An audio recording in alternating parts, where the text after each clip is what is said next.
akan selalu berpegang teguh pada Pancasila,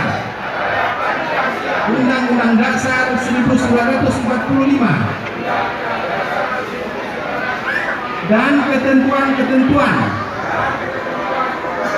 dalam Undang-Undang Nomor 25 Tahun 1992 tentang perkoperasian dan peraturan pelaksanaannya, anggaran dasar dan anggaran rumah tangga,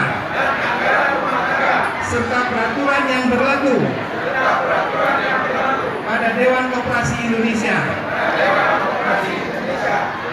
bahwa saya dalam menjalankan tugas dan kewajiban